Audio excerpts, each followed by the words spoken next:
Okay, hello everyone, and thank you for coming to this session. Um, this session will have two presenters, Elisa and I. And Elisa, please, you have to start. So go ahead. Good luck. Okay, thank you. Hi everyone, and once again, thank you for being here with us in this today's session, where we are going to talk about a method that will allow us to reduce the time that you need to fulfill an online questionnaire in much less time than the actual full questionnaire will require.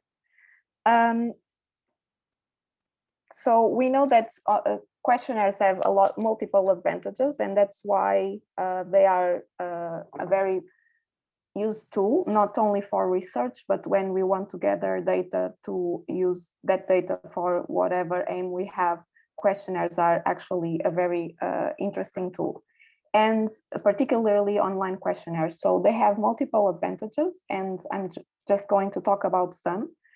First of all, we know that it's a very low-cost method compared to other methods to collect data. And this is a low-cost method even when we are collecting large samples. Another thing is that we can reach very easily the respondents, even if they are widely spread nationally or internationally. Another thing is that there's no bias from the interviewer. So respondents, they feel that they can put their own words and options without any pressure. They can fulfill the questionnaire in the time they need, so they can think more for some questions than others, because there's normally no limit of time to answer. We can include large samples, which is something important because this will give us statistical power and will improve accuracy and representativeness for whatever we want to study. The other very important thing is data can be collected anonymously, and the person who responds can keep as a confidential. So this will also encourage honest answers. Another thing is that normally setting up an online version of a questionnaire, it's quite easy. We can use several options now in the market, and it's much easier than making from scratch from Word, for instance, to do in the not online version. Then we can also, even being a questionnaire, we know there's limitations, but we can use a lot of options for questions, so that we don't only have the closed options, but we can also have open answers. So we can have a question and we can get the feelings, the emotions. They can write some pieces. Then of course we will not use we will use more a qualitative analysis, but that's fine if we want to have that. We also can have quite fast results. So because it's normally, if it's one-time application, even if it's more, we can get immediately, using an online version, we have immediately the results when the respondents click submit. And if we construct correctly the questionnaire, then it will be quite easy to analyze the data, because once again, it's online, and then we can store the data like in an Excel sheet or something like that. But there's also some things that we need to think when we are making, or we want to use a questionnaire. We have to think that because there's no person together with the respondent, we have to be sure that the questions are easily interpreted by the respondent, because we don't want him to think, or her, that he's not understanding the question. So this is important, a clear language. The other thing is that it's not a piece that is tailored for one individual. So he may think that there's a lack of personalization in the method. It's something. Then, although we can use open and closed answers, there's a fixed limit for responses. Even if it's open, we will have to restrict the limits of space for the response. Then in some cases, depending on how we make the questionnaire and the rules, and we are going to talk about that a little bit later, the respondent, he may skip some questions. So he may leave some to not answered, and this will lead us to missing data. And the other thing is the respondent may feel a fatigue while answering a lot of questions. And this one of the things associated with fatigue is that then he will not think a lot before answering, and this is also an issue. So we have to think about this when we are thinking of doing our own questionnaire. The other thing is that we normally are very curious and we want to make a lot of questions, especially when we are really interested in doing some comprehensive analysis of some topic. We don't want only to ask one or two things about that topic. We want to know a lot of things about the topic. For instance, if we are talking about physical activity, because it's a behavior, it can be a lot of things. So if I'm just asking how much do you walk per day, that's not enough for me to know everything or almost everything I can know about the physical activity habits of a person. So I can think about many questions, and this is only an example of things I can think about asking. And then we can think how the person was feeling or normally how the person feels when he's doing physical activity, the motivation, if there's social support, the peers support that behavior or not, what are the goals, if everything. We can ask so many things. So we end up in the problem of the time that the respondent will have to allow us. So he will have to give us his time to answer all these questions. And normally this is not something that people will give like happily. This is something that we have to consider to encourage participation. If you say up front that, oh, please fulfill this questionnaire, is only 1 hour of your time, probably no one will want to answer the questionnaire. So we have this problem. We have so many questions. We want to gather data that probably will need a long time, but normally we don't have that long time. So that's what we are dealing in this session today. How can we come up with something that will help us to somehow can get what we want, that is answers about a lot of questions, but not having to have the respondents doing all or answering all the questions. So this is our question of today. So some ideas here is that you may want to have like good skills of super speed writing. This is one option, but I don't think it's a good option because you will not think a lot when you are trying to answer. So you may want like to win the first prize of being super fast answering, but that is not a good idea. The other not also good idea is that your respondents will skip some questions. This actually will reduce the time they are answering because they are just skipping questions. And this is again not useful at all because we will end up not having the answers that is what we actually want. So another option, and this one is more like serious, we can think about the advantage of this one, is what it's called content chunking. So as the name is suggesting, so we are splitting into parts the questionnaire. And there's basically normally two options with this method. One is that we do the sequential recontact design. So basically each person is contacted twice to complete half the questionnaire each time.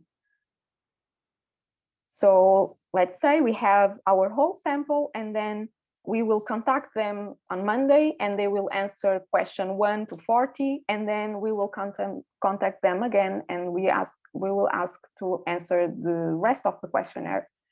And there are some problems here. So the thing is that probably some will not want to answer the second half of the questionnaire. So this is something that should be considered carefully. And if we don't have half, it's like we just have half of the story we want to tell, and this is not something that we want. Then there's another option also based in this chunk method, that is the split half design. So with the split half design, the sample will be divided into 2 groups. And each person receives and completes only half of the questionnaire. And I have an example here. So we have our whole sample. So we selected, let's say, 5,000, and then we split in half, and we have group A. Group A will answer to question 1 to 40, and group B to 41 to 80. And there's also problems here, as you can think about that. So we will have the answers, but the fact is that those answers were obtained from 2 different groups. So we cannot interact the parts of the questionnaire. We can never interact the parts answered by group B with group A. That will be a hard design to have all the interpretation and data analysis we can have when we have questions being answered by the same subjects. So so now we still, I think you know that we are still having a problem. We don't have a good method, and this is a problem, and we think we have one solution. So our solution is to use blocks with random selection. And now I'm going to explain you how this works. So basically, the idea is that this is just an example, of course. So imagine that we have a questionnaire that has 6 blocks. So like themes that I want to collect data. So all the questions inside the block are related somehow. So I have, let's say, the first block of questions can be something about social demographic characterization. And here, the idea is that I don't want to split that block. So I want to keep that block exactly with the same number of questions. Then block 2, I also want to keep the block 2 exactly like it is. But then I have a block 3 with 30 questions, and I think, okay, so here let's split the block in 3 parts. So now I have the block 3A, the block 3B, and block 3C. Then block 4, I decided this block is okay, I don't want to split the block. Then block 5, there's 40 questions inside block 5, and I think, okay, it's best if I split this block, it's too long. So I decide, so all these decisions is like something that you can do it freely. So there's no rule here, it's just that what do you think will be a reasonable amount of questions about that block that someone will be answering without fatigue. So I will split block 5 in 4 parts, each with 10 questions. And then the block 6, I will keep the same block without splitting. So this is what the example we will be working here. So in total is a questionnaire with 115 questions. So now I'm going to explain you how this idea of randomization works, and I'm going to explain you by parts. So we decided block 1 and block 2, there's no splitting. So the 100% of the sample will be actually responding. Everyone that will receive the question will answer block 1 and 2. Then I have my first decision here of randomization. So I will have my other 4 blocks, 3, 4, 5, and 6, and here is the first decision. So there will be a randomization, and depending on the option I will get, I will only get one of these 4 blocks here. I have the mark here for intro in block 3 and 5, because those are the blocks that I know that I'm going to split them in parts. So what is important in this phase here is that I have an intro because I need a portion of that questionnaire that will be assigning to block 3. So I will get a part, can be like the intro for the block of the questions. I will show you some examples, but for instance, can be in the following questions, I'm going to ask you about your physical activity habits. And that is the intro for block 3. So that is what I keep there for the first randomization. Then because block 4 and block 6, there's no splitting, those ones I keep the entire block as it is. So without any splitting, without taking the introduction, it's all one block. So here, by doing this, I will split this by 4. Actually, because it's dividing by 4, it's not 33.3, that is dividing by 3, but you get an idea that now you are only getting a portion of subjects answering to the blocks. So now we are going inside each block. So now you know that you can, if you assign to someone the block 3, that person then will get another level of randomization. So imagine that we all got the block 3 to answer, and now there's another decision.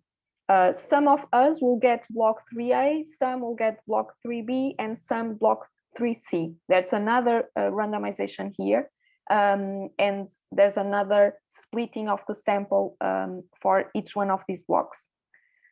So our suggestion is that because doing this, we will get a small, it will be like a short representativeness of each block. Our suggestion is that you will repeat again the blocks, and you will give another chance of a randomization, and for the second part you will get another block for another small block inside your block, but of course cannot be the same as you answered before. So if you got 3A in the first randomization, then your chances is that or you get the block 3B or you get block 3C. You will no longer get block 3A again. So, and this way, all respondents will answer to 2/3 of the block. And the same reasoning is for the rest. So now with block 4, we know that we are not going to do nothing here, but block 5, we decided that we are going to split in 4. So the same thing, first level of randomization will tell us if I get the block 5A, B, C, or D. And then in the second decision level, I will get another part of the block. The only rule here is that I can never get the same block that I received before. And then we do another level. So now respondents will not only answer to 1 of the 4 blocks, but they actually answer to 2 of the blocks. So first there's a first level decision. We receive block 3, 4, 5, or 6, and then we will get another chance, and then we will get another extra block. Again, I cannot get the same repeated block. So my chances if I get the block 3 is that on the second part, I will get 4 or the 5 or 6, and this will be attributed randomly. And the same thing here. So when I'm doing the second round, I'm going to have the same process inside the big blocks that I don't want to give all that information. So this has to be tailored for your own questionnaire. So when you feel that you have a block that is very heavy with a lot of questions, then you can split in more parts or less parts, and you can have more levels of randomization. It depends on how much you want the respondents to actually respond to all questions. Of course, that if you do this a lot, you will end up almost getting the same as the original version, and that is also something that you don't want. So you want something balanced, that you can have a good amount of information, but you don't have respondents spending a lot of time, so they will not actually be responding to many questions. So this is like in theory. I'm going to show you then some more models, but in theory, this is what you do.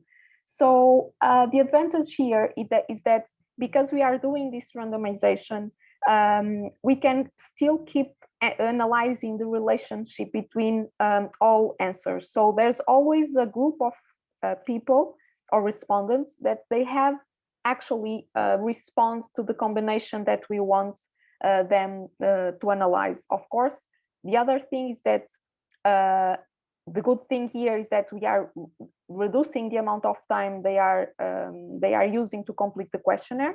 So this is the two important things to keep. I can keep analyzing my data, and I can make the relationship, I can analyze the relationship or associations between all variables, and I'm reducing the amount of time they are answering.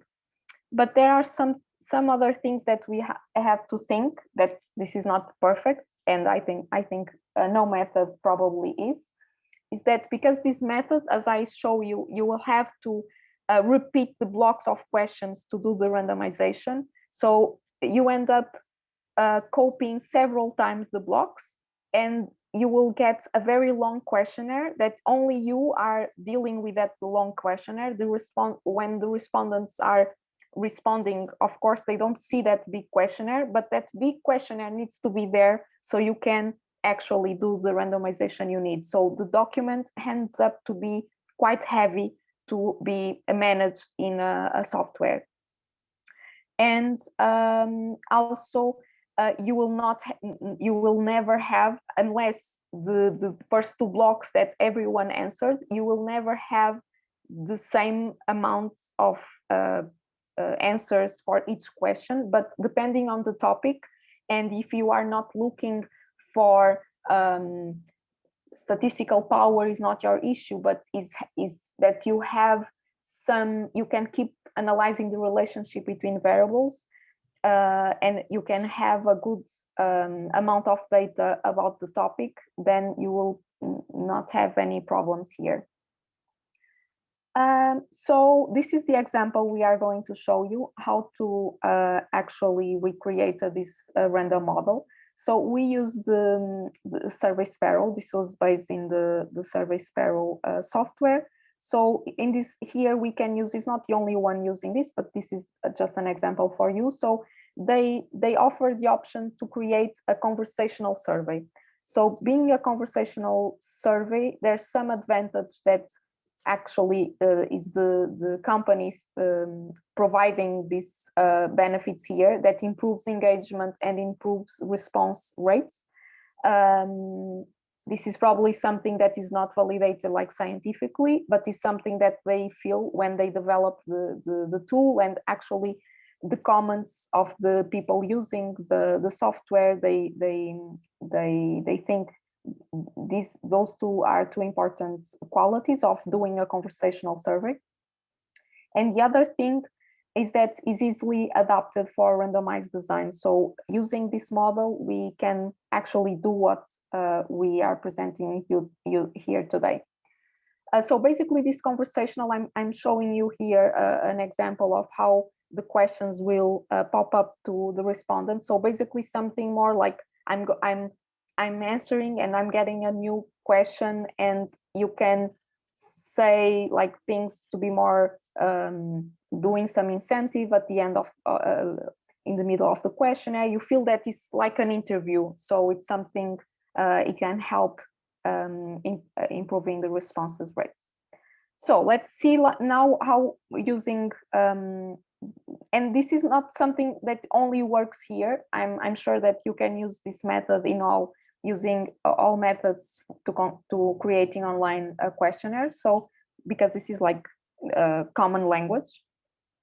First thing is that you need to create what it's called here a custom variable. The custom variable will be that parameter that you will actually include, that will give us the block we want. So this is something, it's like vital here. Everything will be based on assigning a value for this custom variable. So you can say here, you can give the name you want. So we call it survey A. It's our parameter, and it's based on this new variable that we will use for the randomization. And here is the matrix, and this is something that you easily do, like using an Excel sheet, that you will have to think. So you have to have your questionnaire structure. You have to decide how many blocks, how many parts in a block you want. So you only do this at the end of your questionnaire, and after you come up with how many blocks you want. So this is the example I show you in the beginning. So I have first block 1 and 2, there's no randomization because everyone is going to answer. And then I get this is like the bold red color font here, highlighting the most important decision is the first decision. So because you have 4 blocks, and that is the decision, the main decision to start, which block I'm going to be assigned. So I can get block A, I can get B, or I can have 3, 4, 5, or 6, and it depends on, here the example is that I'm giving a letter, a lowercase letter, to each of these blocks using the parameter. So if my parameter is an A, then I will get block 3. If my parameter is a B, I will get block 4, and so on.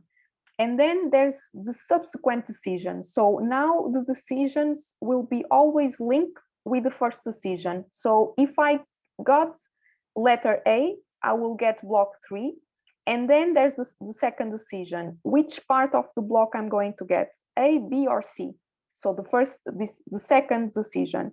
And then there's the third, that is the other block I will get also inside block 3. And that will again depend on the parameter that I'm being assigned. If it's a J, for instance, I will get block 3C. And then to get the block here, the other randomized is the block 5. And this is the same thing. It's based on the letters I'm giving to each decision, and each small block will have one unique letter or number. And in this case, it also works with lowercase or uppercase.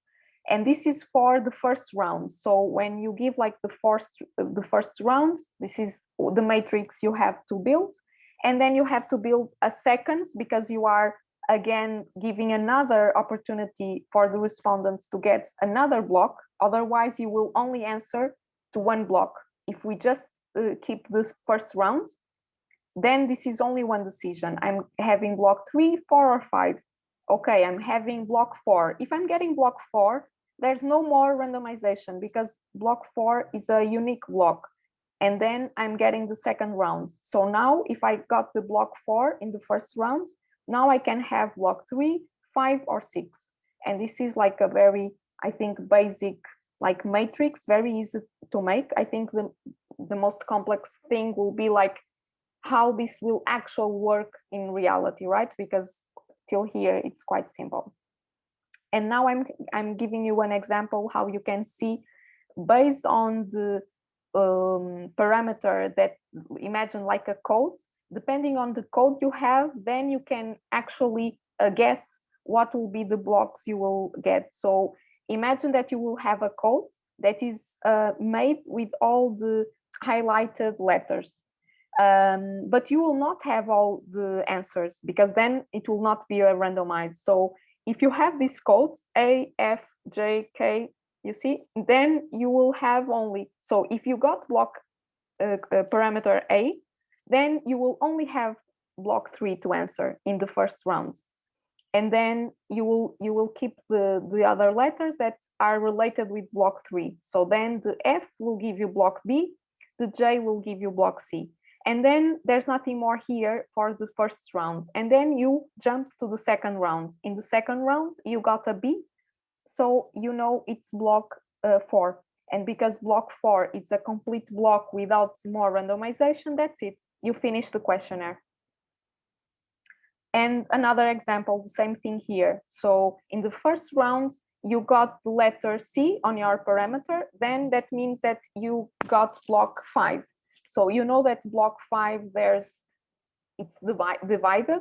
So now you have to jump for the parameters associated with the block 5 sections.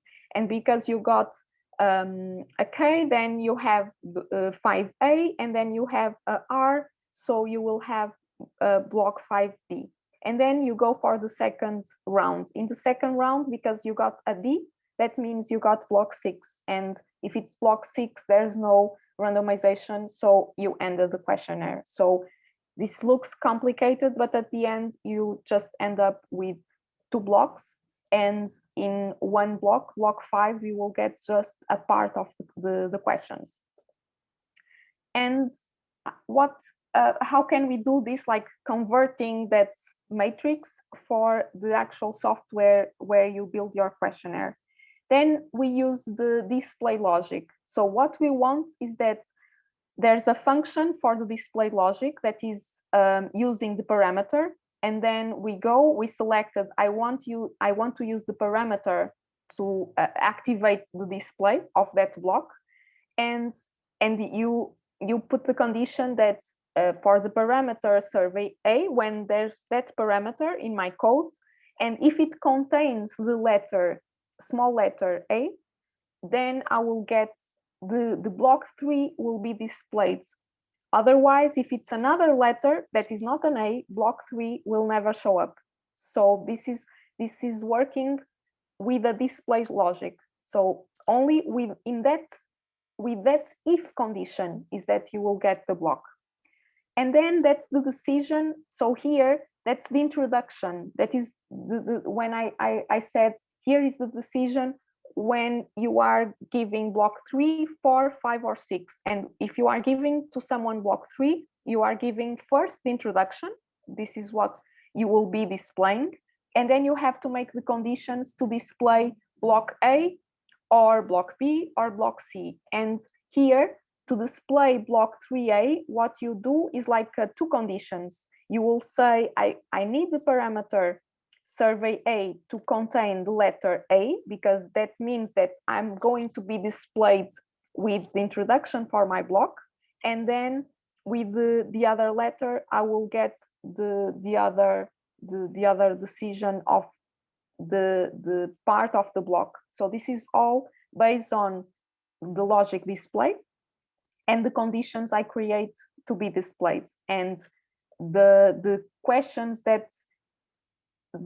will not appear to when you don't have those letters. So this will so respondents will just see what they need to answer.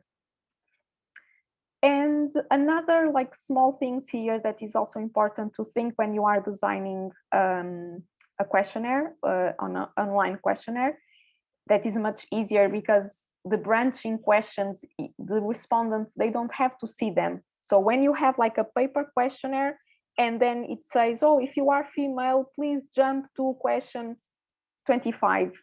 And you see like all the questions you are jumping because it's on paper. When you are using online, that will be automatically. So you don't need like to click like forward. You will be moved to the question you need. So here in this example, I have an example here in the first arrow. So we are asking about what your current gender identity, and then one of the options is that you give the option to the respondent to self-describe. So he doesn't want to pick one, he wants to self-describe himself. So if he picks that option, then only the one speaking that option will get another one that is, please self-describe below. Otherwise, if you say that you are male, you are female, you will never get this branching second question, because this question is associated with the other question.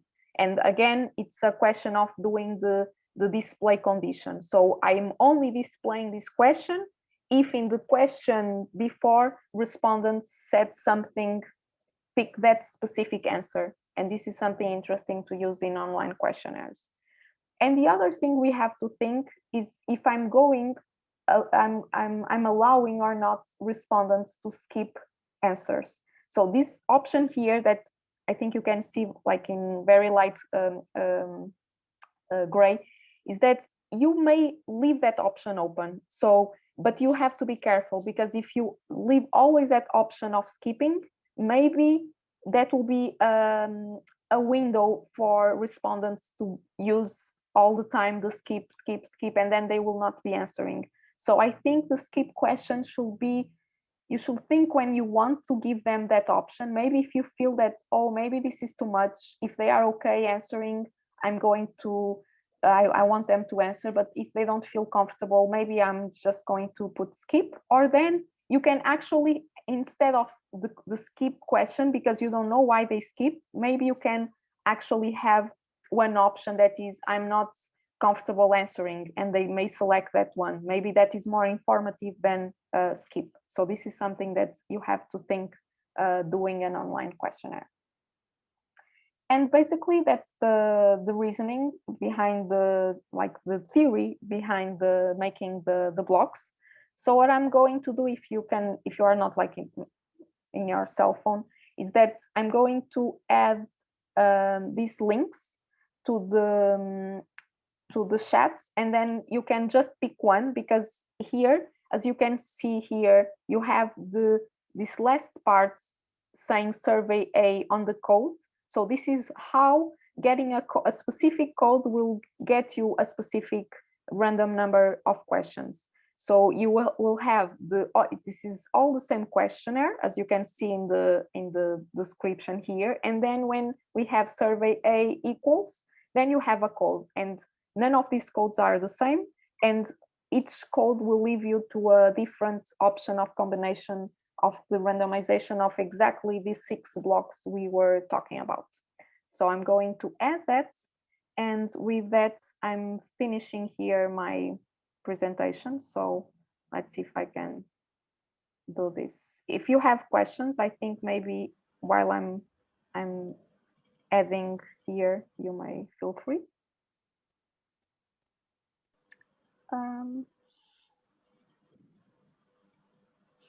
Shall I continue now while people will be exploring that? Yeah, I think we can do that.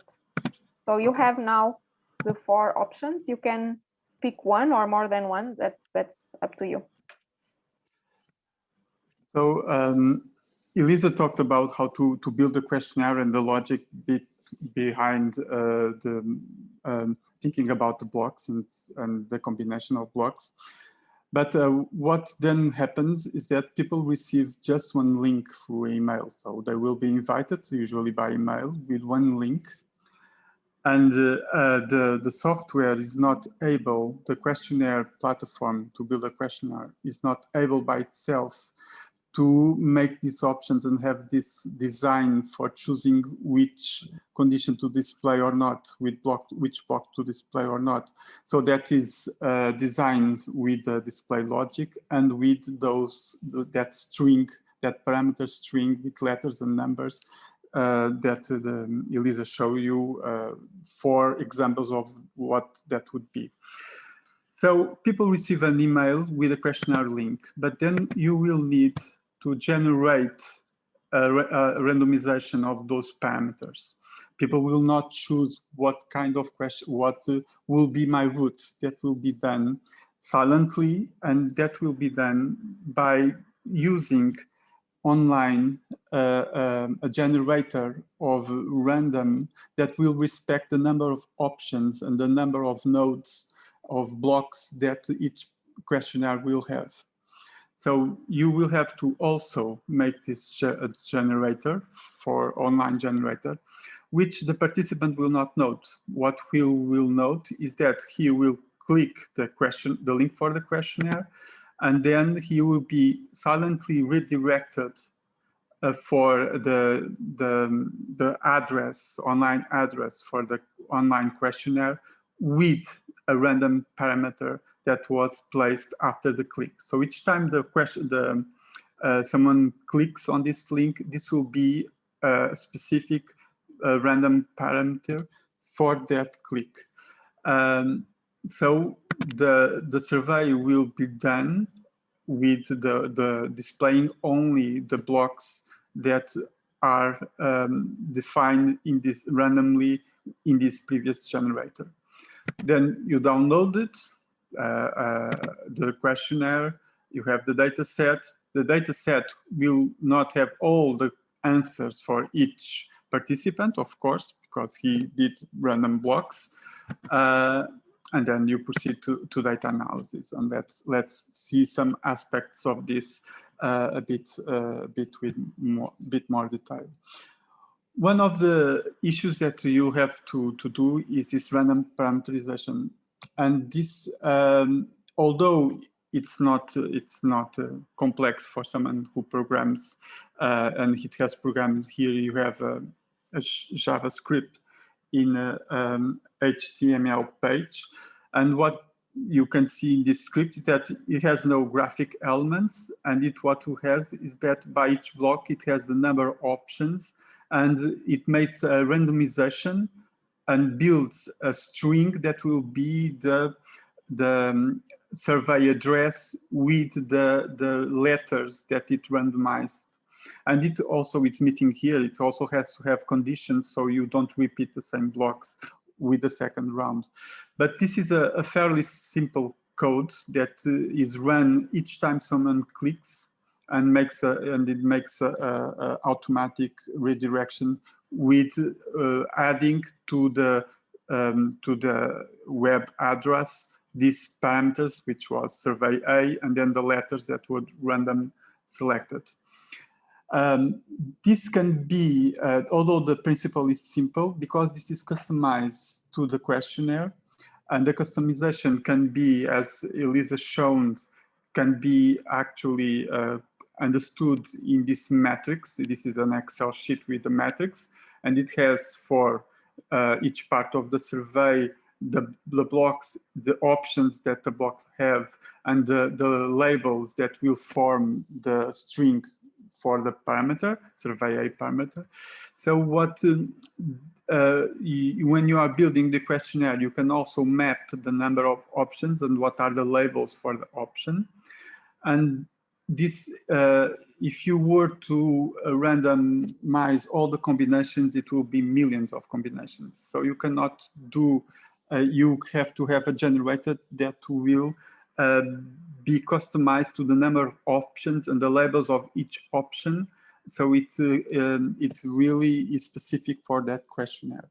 And you have to do this by programming. So you have to do, we do that by R. We do a program that reads the labels, the number of options, and actually builds this, code, builds the code that then it's uploaded or it's saved as JavaScript. And that, if not, this would be very complex. And actually, any change in the questionnaire would lead you to have to reprogram it again. So we do this in 2 steps in the program with programming. And then you download it and you have a data set with holes. Now, the key issue here is that the holes are at random. The missing data is at random. So you have those number of questions that everybody answered, those first blocks that Elisa spoke. There's no issue about it. The issue is that what do you do with the variables that only 1/3 or 25% of people answered? Well, in the descriptive analysis and bivariate analysis, if sample power is not the issue for you, and we are assuming that one advantage of the online questionnaires is actually the number of answers that you may get, then you'll be okay, because these are at random. You will assume that this random subsample of those who answered, they will represent the whole data set. The issue, and actually because of this second round, as Elisa told you, you always have a percentage of people who answered any one of a pair of questions. You'll be also comfortable to do bivariate analysis if you have having power for that. The issue comes when you want to do multivariate analysis. In multivariate analysis, missing data will enable you to do multivariate analysis. But because you have missing at random, you can then, if you need to do multivariate analysis with those data that you made in blocks, you can do multiple imputations, and which are more reliable because this is really missing at random, and be able to input the most likely values that are missing than having a full data set. And then so this like completes the cycle and allows you to have a complete data set with observed variables and inputted values, and then be comfortable to do all the data analysis that you need. Actually, you can also validate this multiple imputation. I will not get into details regarding this, but just to say that if you require this kind of analysis, you can do this missing data approach, which is common. So these are the concepts and the what we wanted to demonstrate. And we would like very much to hear about your thoughts, about your inputs, or any clarification you would like. And once again, thank you for joining us in this session.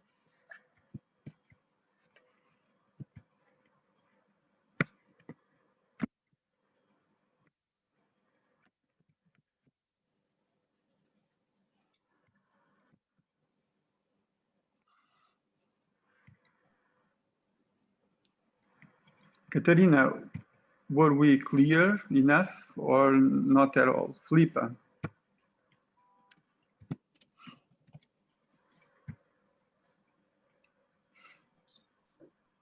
think you were On my side, clear. you were very clear. Congratulations. Yes, I think it's quite difficult to explain how the randomization is processed, and the graphics helped us to understand. Thank you. Just a question regarding the imputation of missing data. Is this a well-accepted methodology and used a common used methodology that you see in this area? This is this is not basic statistics. There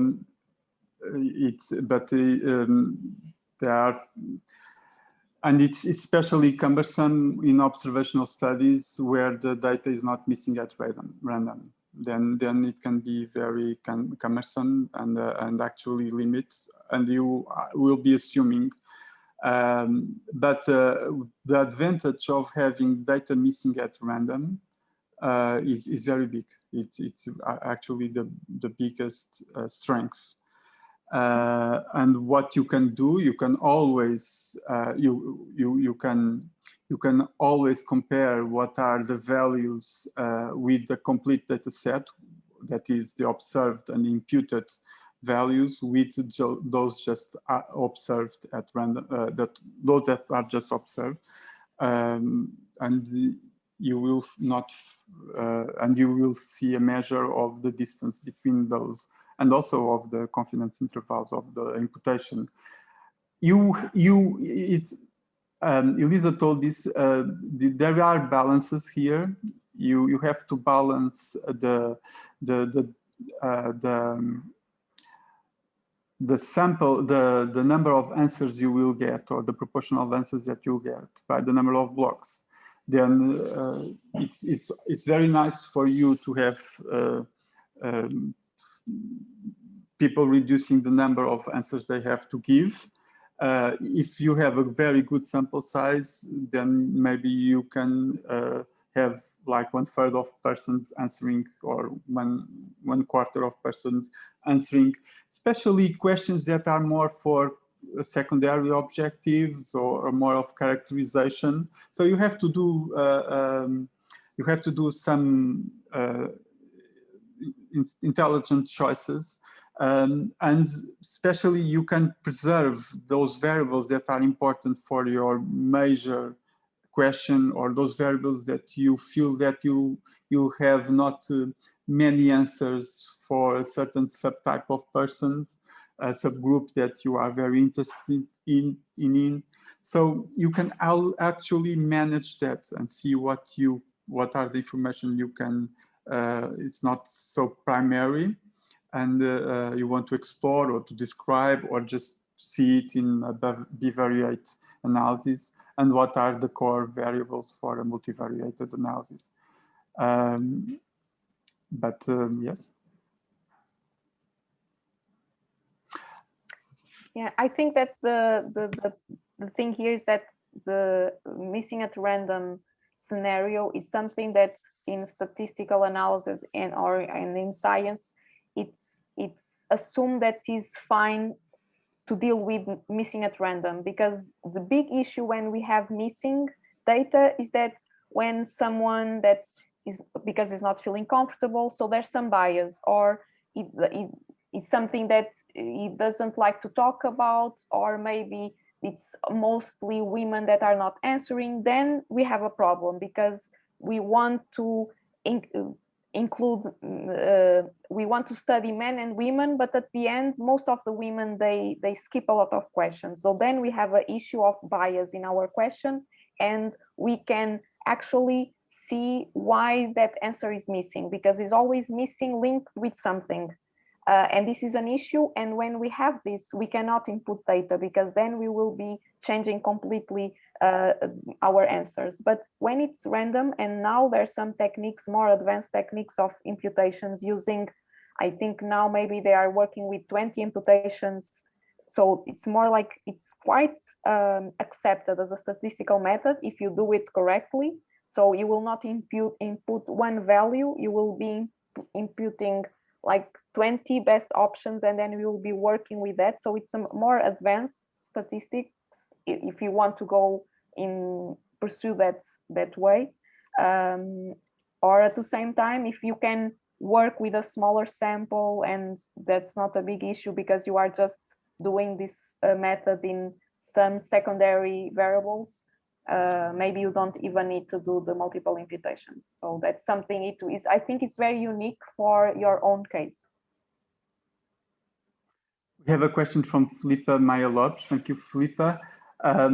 She's asking if we or others have tried or are considered to validate this approach from previous questionnaires already completely finished. Well, this would be more or less, this would be the equivalent of you having a complete data set of questionnaires, then you would be deleting at random the answers of people randomly. So what we do it up front, people don't answer. But if we were to get to use a questionnaire already filled, this is what we would have to do, to delete answers at random. So people would have fulfilled the same proportion as the blocks are divided. And then do the analysis with that data set.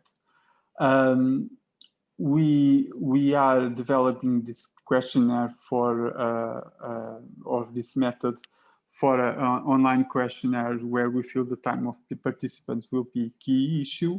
And exactly the scenario is that we have a core questions that we very much want everyone to answer, and that we need power because we want to do analysis, for instance, by region or by experience, or we want to, so we need power to do that analysis. But then we have a lot of questions regarding the opinion of people, how they did their training. So they are more like secondary. They will be important for us to discuss and to characterize and to define the needs and to understand better what we are studying, but they are not key to our primary objectives.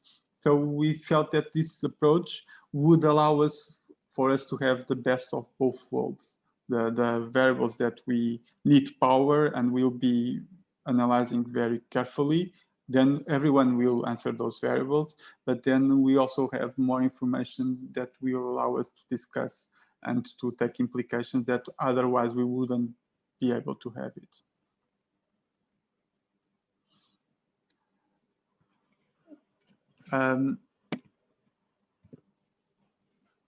Thank you, Delphine. Anyone has any further question or comment would like to make?